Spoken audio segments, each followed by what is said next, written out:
And I would also like to thank the previous speakers because they covered a lot of things which are included in my talk, so I will not spend a lot of time. These are my conflicts of interest, and I will start by reminding you that currently we have 6 potentially available biological agents for the treatment of severe asthma. And as stated before, these are omalizumab, mepolizumab, racilizumab, benralizumab, dupilumab, and recently tezepelumab. What it is a fact is that biological therapies, as Professor Bakakos has already shown, target specific cytokines or receptors which are involved in the inflammatory pathway. And it is true that most available biologics that we have available at the moment target mostly cytokines or receptors which are involved in T2 high inflammatory cascade. Recently, tezepelumab was also approved, and it seems to be the only option that we have at the moment to try in patients with T2 low asthma. So what I will show you in the following slides is some available data which might differentiate the use of each biologic in the treatment of severe asthma. And I will start with omalizumab, which is, as already has been stated, an antibody versus circulating IgE. Patients eligible for this treatment are patients with allergic asthma, increased levels of circulating IgE, and at least one positive skin prick test for a perennial allergen. Omalizumab is known to reduce exacerbations, not only exacerbations related with thyroid allergens, but also exacerbations related with viral infections. And studies trying to find some predictors of better response to omalizumab have shown that increased FeNO and increased eosinophil levels could be predictors of a better response with that biologic. Omalizumab is a biologic that is available for more than 20 years now, and so we have long-term data about its effectiveness. We can see that it has a sustained effectiveness in the reduction of exacerbations, in the improvement of asthma control, and it can help the clinician to reduce the dose of oral corticosteroids. Also, omalizumab has been approved for the treatment of several comorbidities that we find in severe asthmatics, such as nasal polyps, chronic urticaria, and recently it has been also approved for the treatment of food allergy. So let's move fast to mepolizumab, an agent which is targets interleukin-5. Eligible patients are those with severe eosinophilic asthma, which is defined by the presence of at least 150 eosinophils in blood. We know that it reduces exacerbations. It can help us to reduce the dose of oral corticosteroids, and also it is available for at least 10 years in our country. And we have long-term data showing a sustained efficacy regarding exacerbation reduction and improvement in asthma control, and of course in a good safety profile.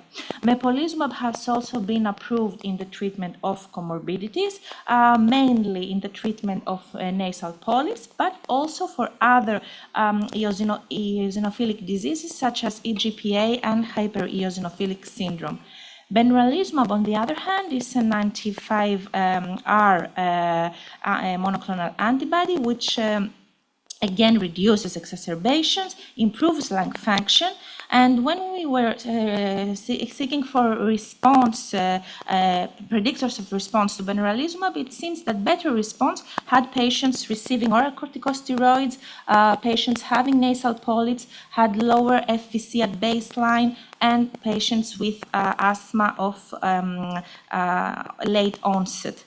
Benralizumab can help the clinician also to reduce the dose of oral corticosteroids. We can see here the reduction of the dose without an increase in asthma exacerbations. And although it is not approved yet for the treatment of nasal polyps, we have some data showing that it is effective, as you can see, with a decrease in the nasal polyp score and also the symptoms caused by the nasal polyps. Recently, in the New England Journal of Medicine, there was also one study showing that benralizumab had similar effectiveness with mepolizumab in the treatment of EGPA. However, we have to say that this biologic has not been yet approved by the EMA to be used in patients with EGPA, but it's something that is ongoing. Finally, we have long-term studies, not so long as mepolizumab and omalizumab, but it seems that mepolizumab still, after 4 or 5 years of use, is a safe choice for asthma, and it has also sustained reduction of exacerbations. I would say a few things about mepolizumab, although this is a biologic is not available in our country. Because this is a very important targeted against all looking for our receptor and it's related to a reduction of those of our corticosteroids, and to say that this is the only agent that has an official approval to be used in these medications, such as carbohydrates or corticosteroids. Again, it leads to improvements like function and of course decrease of hospitalization rate. Regarding reduction for corticosteroids, this is more effective in patients with more eosinophils. The last 150 eosinophils in analysis, and also has been approval for atopic dermatitis and for nasal polyps. So patients with morbidities could receive this agent. Regarding safety of we know that it is safe option. However, we can see that one out of 6 patients usually develop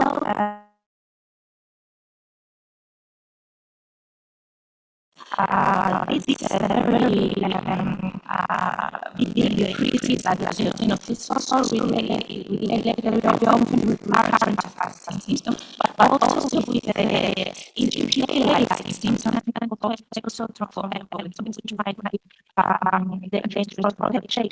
So what is especially not easy to patients who have a baseline or 1,500 in order to avoid this manifestation. And finally, immunogenicity, which is the level, normally biologic up now seems to be effective also in low asthma.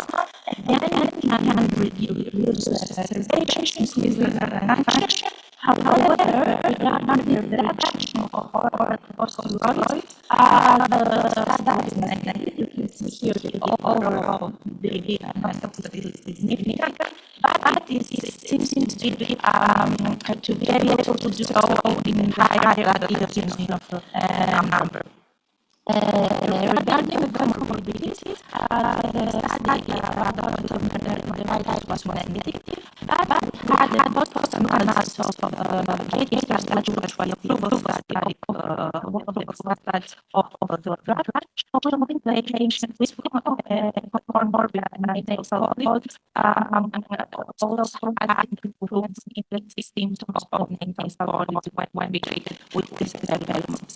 Something we also have to keep in mind, and additional characteristics that we have to keep in mind, that may be influenced by biological choice is the likelihood of pregnancy during the treatment. And I know that a number of patients, young women, which are in reproductive age.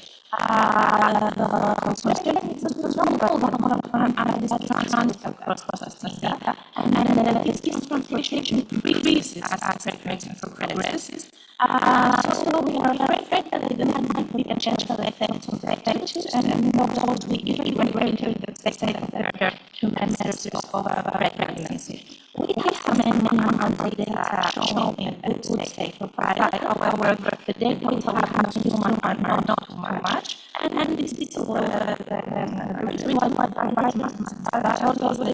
benefits enough to control pregnancy with the potential president of your corticosteroids, and these are lack of knowledge of what this biologic could cause.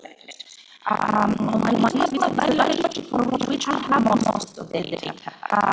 First in 2016 and then in 2020, this is which is called XXX study and observation study, showed that there was no increased risk regarding the outcome of pregnancy in women treated with omalizumab compared to severe asthmatic women not treated with biologics.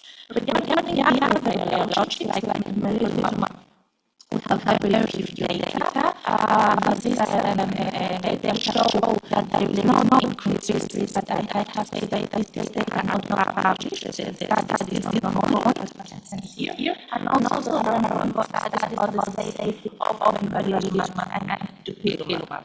And now let's answer the question of how are we going to choose the right biological or the right agent that I have in my mind, or that I have shown you till now. And the difficulty here has to do with that most of the time patients have overlapping characteristics. So the majority of severe asthmatics have T2 high asthma, and this accounts for approximately 7%. We have 30% of low asthma, in which is the only option at the moment which I have with the dilemma. However, this is 7%, most of them could be eligible for at least 2 biologics, and a great percentage, approximately 1 out of 3, could be eligible for 4 or even for 5 or all 6 biologics. So how are we going to choose? The secret is to phenotype the patient. Phenotype by using biomarkers. We had already one talk about the use of biomarkers, such as blood eosinophil count, FeNO, total Ig, allergen-specific Ig, or the need of oral corticosteroids as a maintenance therapy for asthma. We have to assess the comorbidities of our patients. If he has atopic dermatitis, nasal polyps, allergic rhinitis, EGPA, urticaria, food allergies, or the possibility of pregnancy. And finally, we have to consider factors that are related to the patient's preference. So we have to think about the dosing interval, the methods of injection if the patient wants to have a self-administration, and the necessity for dosage adjustment, which is the main problem with omalizumab, for which sometimes patients require many injections, probably even 2 times per month. So in order to choose, we have the following steps. First of all, we assess the biomarkers, as we said, and if we can see that the patient has eosinophil phenotype dominant, then the first choice should be an anti-IL-5 or anti-IL-5R. If there is a FeNO dominant, the studies show that the best option is dupilumab, anti-IL-4R. However, since this is not available in our country, we have shown already that there are data showing a very good response with omalizumab and with benralizumab. If the patient has allergic dominant, then omalizumab is the best choice for him or her. And if we have neither eosinophils or FeNO high, if the patient is allergic, omalizumab again could be an option. If not, if the patient is not allergic, then the only option would be TSLP. Now, the problem is when we have multiple biomarkers elevated. So in this case, we move to step 2. Step 2, which is that if the patient is OCS dependent, then the only biologic which has the regulatory indication for decreasing oral corticosteroids is dupilumab. Again, dupilumab is not available in our country, so we use the data we have on the steroid-sparing effect of interleukin-5 and 5R. So mepolizumab and benralizumab could be options. If the patient has concomitant atopic dermatitis, then again, dupilumab is the only who is licensed for this indication. However, omalizumab is also an option because there are studies showing an effectiveness. Regarding dosal polyps, the first choice again is dupilumab, mepolizumab, and omalizumab, which are all regulatory indicated.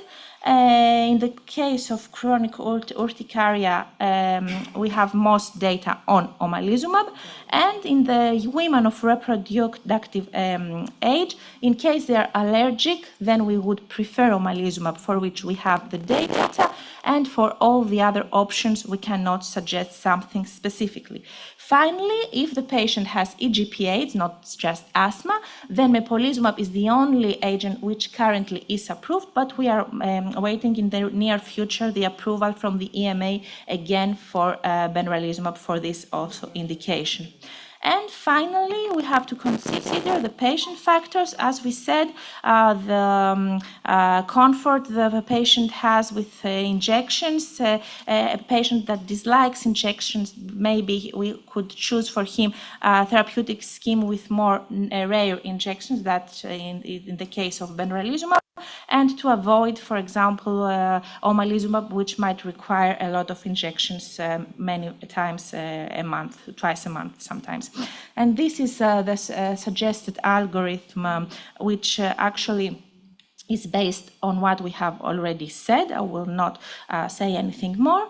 And we have already to keep in mind that if the first choice is not proved to be the best one, if the patient is not a responder to the biologic that we have chosen at the beginning, then we can switch. And we can switch each time according to the characteristics that I have already analyzed for you. In this algorithm, which you can find in the internet from our group, unfortunately, tezepelumab is not included because it was not available at the time it was written, but in general we can see that the whole way of thinking has to do by phenotyping, as we said already, the patient. So to conclude, the treatment of asthma has switched for the one-size-fits-all mentality to that of more personalized medicine. Most of the characteristics of severe asthmatics, especially those with T2 high asthma, make patients suitable to receive more than one biological therapy, and there is what we have to, where we have to be careful on our choices. Tezepelumab seems to be the only available option at the moment for patients with T2 low asthma. And for each patient, I think that each one of us should create a personalized asthma plan by taking into account, as we said, the patient phenotype, the levels of the biomarkers, the comorbidities, and of course, the preferences of the patients. Thank you.